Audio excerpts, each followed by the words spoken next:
Kim Chiu na ilang nang batiin ni Janine Gutierrez si Jericho Rosales kanina sa Asap Natin Ta.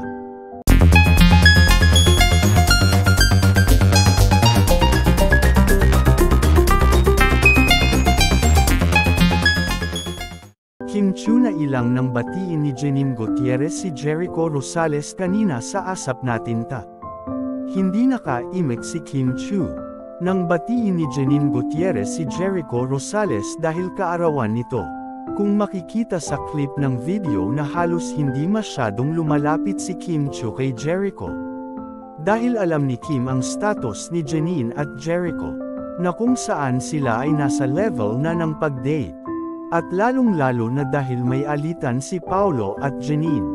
Dahil si Paulo at Janine ay dating may relasyon, na kung saan ay kinaiilangan na ni Kim Chiu sa ngayon. Dahil aram rin ni Kim ang nakaraan ng dalawang ito, pero sa ngayon ay halos hindi na masyadong nagpapansinan si Janine Gutierrez at Kim Chiu. Dahil sa isyu na parang may relasyon na si Paulo at Kim.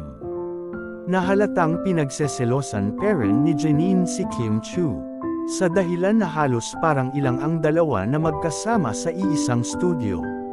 Makikita rin na talagang masaya na ang puso ni Kim Chiu kay Paulo Avellino.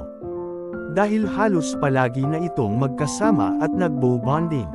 Na kung saan naging bali-balita na parang ginagawang panakip butas lang si Jericho Rosales ni Janine Gutierrez dahilan sa nangyari sa kanila ni Paulo, at hindi natuloy ang relasyon nilang dalawa.